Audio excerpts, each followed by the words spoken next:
سری میان دست تو بریده، نگاه من به ساعت پکیده و شعرهای غمگین و آسی و گرگ خسته کس تفنگ نترسیده.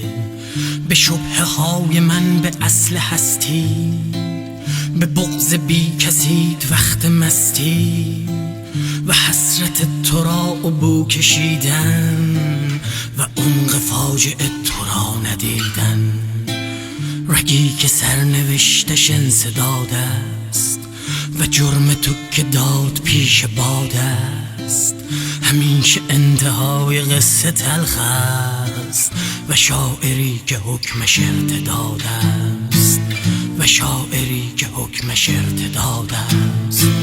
خدای خوب خواب تو کتابم، منی خشک روی تخت خوابم.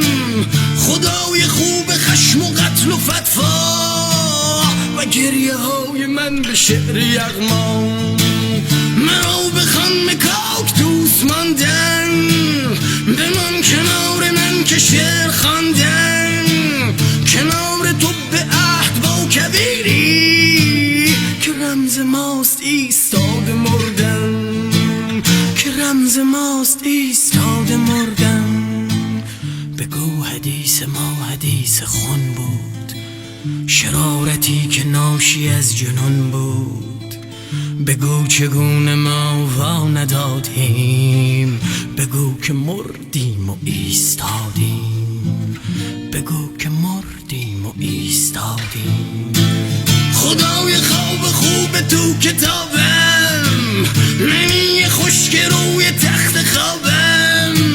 خدای خوب خشم و قتل و فتوا و گریه های من به شعر یغما.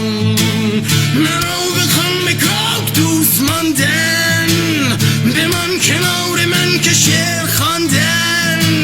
کنار تو به عهد با کبیری که رمز ماست ایستاده مردن.